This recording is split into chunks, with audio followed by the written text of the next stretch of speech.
ಸ್ನೇಹಿತರೆ ನಮಸ್ಕಾರ.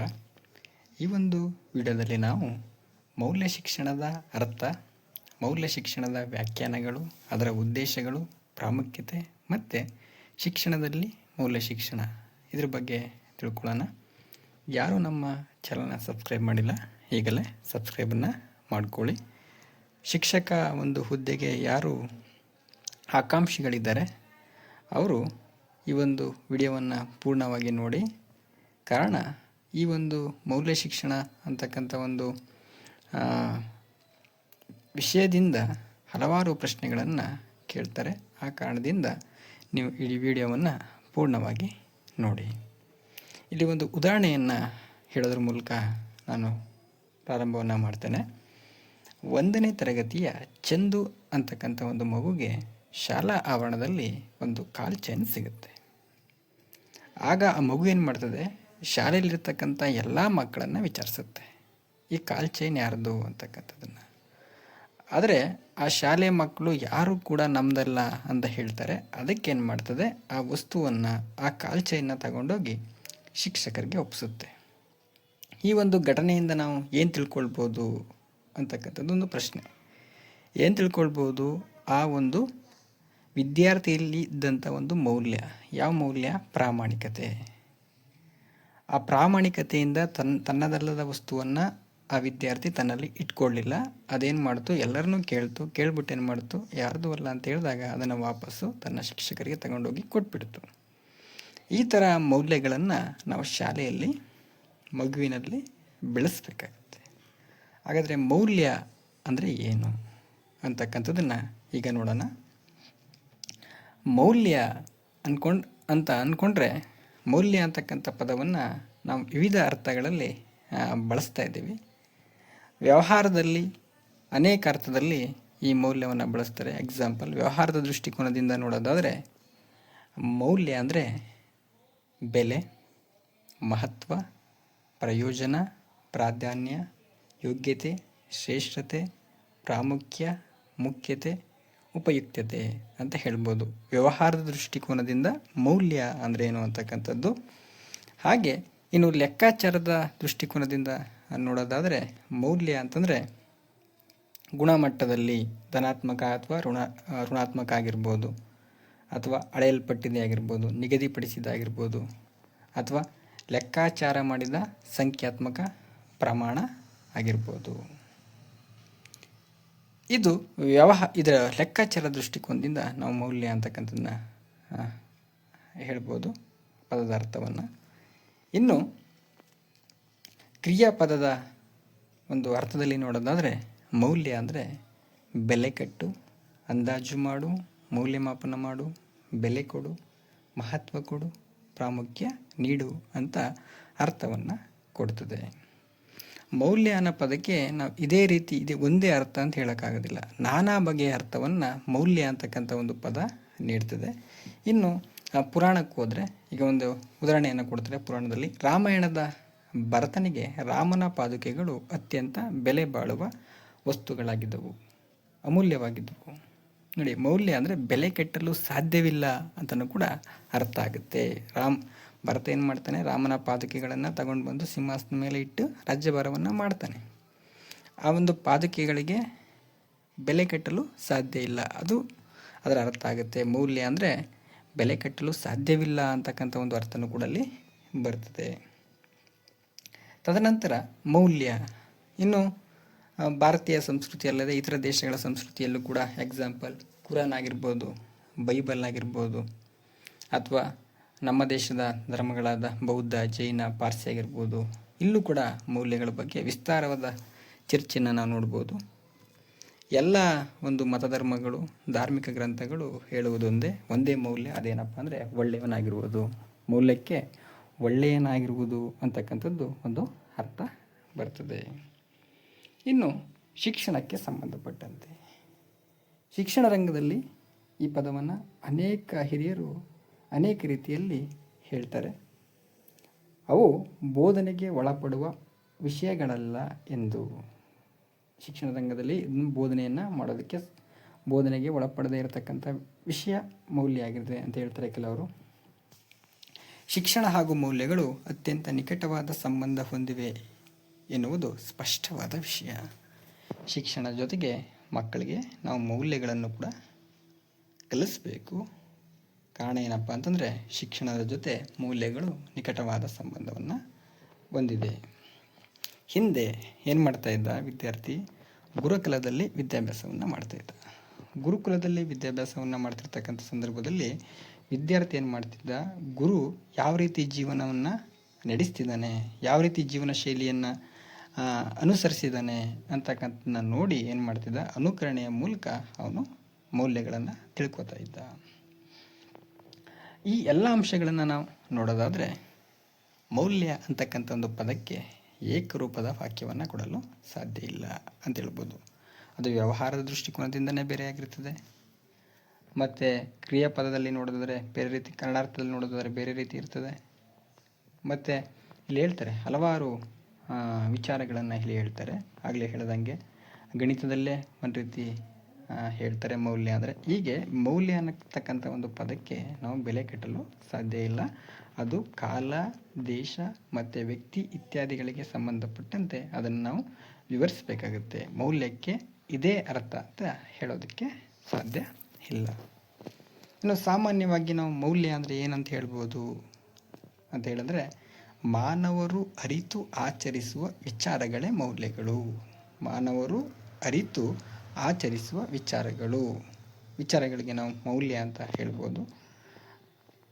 ಇನ್ನೊಂದು ಅರ್ಥದಲ್ಲಿ ನೋಡೋದಾದರೆ ಜೀವನದ ಸಾಮಾಜಿಕ, ನೈತಿಕ, ಧಾರ್ಮಿಕ, ಜಾತ್ಯತೀತ ಹಾಗೂ ಶೈಕ್ಷಣಿಕ ಮುಂತಾದ ರಂಗದ ಆದರ್ಶ ವಿಚಾರಗಳ ಸಂಗಮವನ್ನು ನಾವು ಮೌಲ್ಯ ಅಂತ ಕರಿತೀವಿ.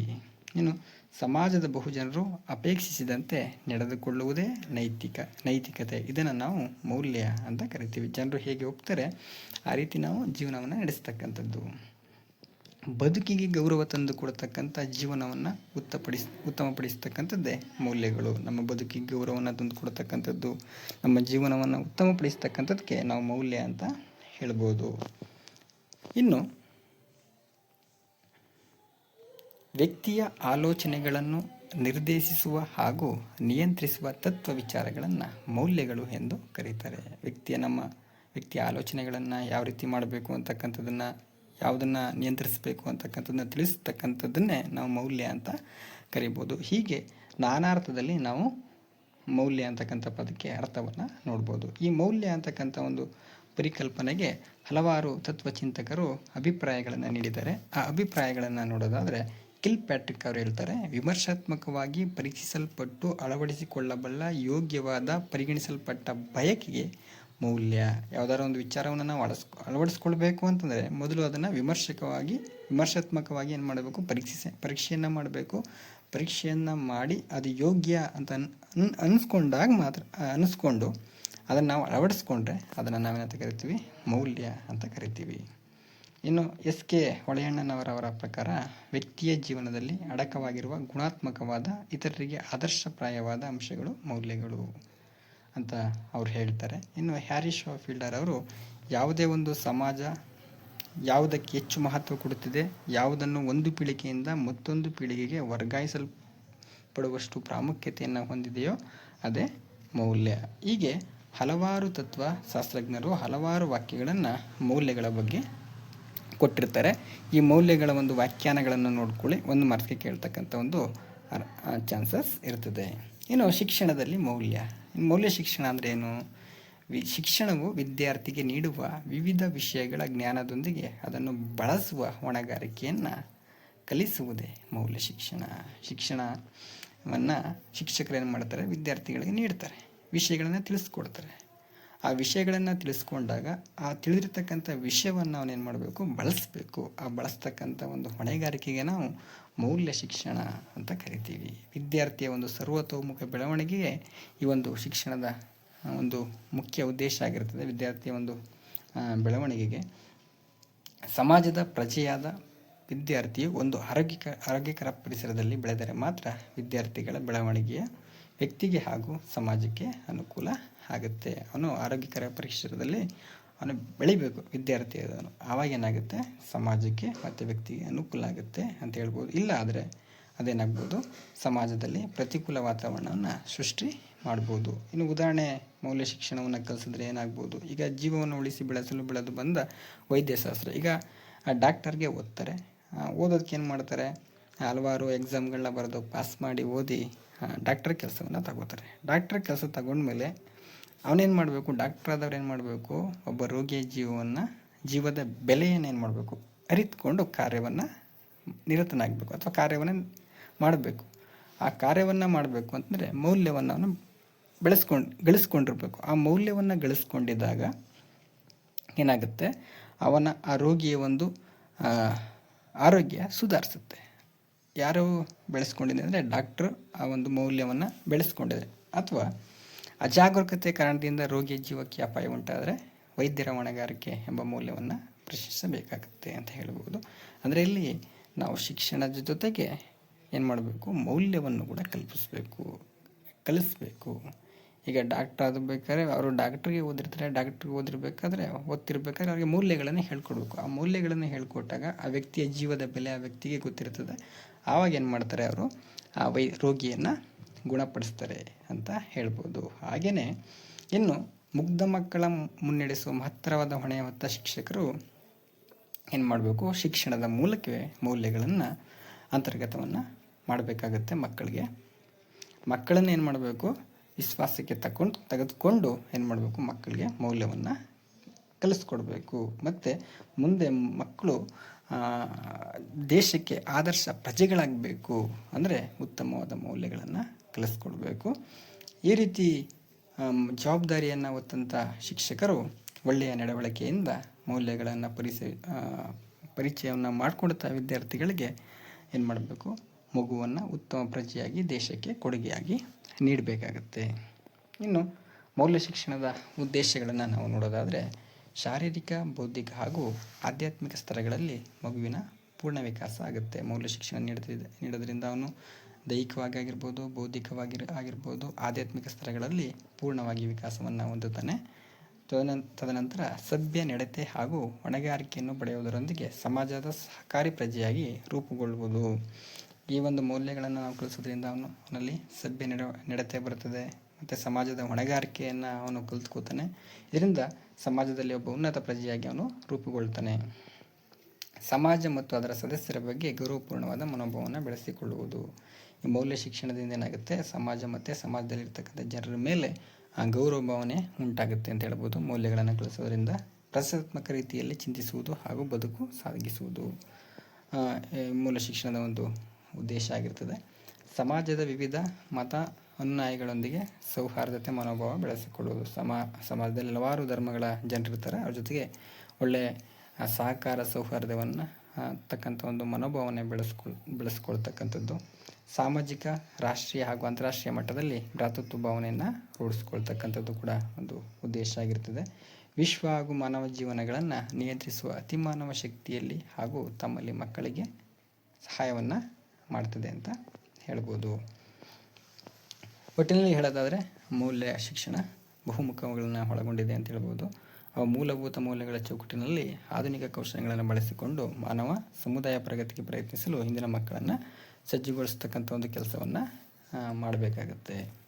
ಇನ್ನು ಮೌಲ್ಯ ಶಿಕ್ಷಣದ ಪ್ರಾಮುಖ್ಯತೆಯನ್ನು ನೋಡೋದಾದರೆ, ಮೌಲ್ಯ ಶಿಕ್ಷಣವು ವಿದ್ಯಾರ್ಥಿಗಳ ಬದುಕನ್ನು ಸುಖಮಯ, ಸುಂದರಮಯ ಹಾಗೂ ಸಂಪತ್ಭರಿತಗೊಳಿಸುತ್ತೆ ಅಂತ ಹೇಳ್ಬೋದು. ಮೌಲ್ಯ ಶಿಕ್ಷಣವು ವಿದ್ಯಾರ್ಥಿಗಳ ಆಂತರಿಕ ಶಿಸ್ತು, ವಿಧೇಯತೆ, ಉತ್ತಮ ಹವ್ಯಾಸ ಮತ್ತು ಆರೋಗ್ಯವಂತರನ್ನಾಗಿ ಮಾಡ್ತದೆ ಅಂತ ಹೇಳ್ಬೋದು. ಮೌಲ್ಯ ಶಿಕ್ಷಣ ಶಾರೀರಿಕ, ಬೌದ್ಧಿಕ ಹಾಗೂ ಆಧ್ಯಾತ್ಮಿಕ ಸ್ತರಗಳಲ್ಲಿ ಮಗುವಿನ ಪೂರ್ಣ ವಿಕಾಸ ಮಾಡ್ತದೆ ಅಂತ ಹೇಳ್ಬೋದು. ಮೌಲ್ಯ ಶಿಕ್ಷಣದ ಮೂಲಕ ಸಭ್ಯ ನಡತೆ ಹಾಗೂ ಹೊಣೆಗಾರಿಕೆಯನ್ನು ಪಡೆಯುವುದರೊಂದಿಗೆ ಸಮಾಜ ಸಹಕಾರ ಪ್ರಜೆಯಾಗಿ ರೂಪುಗೊಳ್ಳುವಂತೆ ಮಾಡ್ತದೆ. ತದನಂತರ ಮೌಲ್ಯಾಧಾರಿತ ಸಿದ್ಧಾಂತಗಳ ಆಧಾರದ ಮೇಲೆ ನಿರ್ಧಾರಗಳನ್ನು ತೆಗೆದುಕೊಳ್ಳುವುದು ಮಕ್ಕಳಿಗೆ ಅನುವನ್ನು ಮಾಡಿಕೊಳ್ತದೆ ಅಂತ ಹೇಳ್ಬೋದು. ಮೌಲ್ಯ ಶಿಕ್ಷಣವನ್ನು ನೀಡುವುದರಿಂದ ಪ್ರಶಾಸನಾತ್ಮಕ ರೀತಿಯಲ್ಲಿ ಚಿಂತಿಸುವಂತೆ ಹಾಗೂ ಬದುಕು ಸಾಗಿಸುವಂತೆ ಮೌಲ್ಯ ಶಿಕ್ಷಣ ಮಾಡ್ತದೆ ಅಂತ ಹೇಳ್ಬೋದು. ಇನ್ನು ಮೌಲ್ಯ ಶಿಕ್ಷಣದ ಮೂಲಕ ಸಾಮಾಜಿಕ, ರಾಷ್ಟ್ರೀಯ ಹಾಗೂ ಅಂತಾರಾಷ್ಟ್ರೀಯ ಮಟ್ಟದಲ್ಲಿ ಭ್ರಾತೃತ್ವ ಭಾವನೆಯನ್ನು ರೂಢಿಸಿಕೊಳ್ಳಲು ಸಹಕಾರಿಯಾಗ್ತದೆ ಅಂತಲೂ ಕೂಡ ಹೇಳ್ಬೋದು. ಇಷ್ಟು ಮೌಲ್ಯ ಶಿಕ್ಷಣದ ಅರ್ಥ ಮತ್ತು ಪ್ರಾಮುಖ್ಯತೆ, ಉದ್ದೇಶ ಮತ್ತು ವ್ಯಾಖ್ಯಾನಗಳಾಗಿರ್ತದೆ. ಇನ್ನು ಮುಂದಿನ ವಿಡಿಯೋದಲ್ಲಿ ಮತ್ತೊಂದು ಪಾಠದ ಬಗ್ಗೆ ತಿಳ್ಕೊಳ್ಳೋಣ ಅಂತ ಹೇಳ್ತಾ ಈ ವಿಡಿಯೋವನ್ನು ಮುಗಿಸ್ತಾ ಇದ್ದೀನಿ. ಧನ್ಯವಾದಗಳು.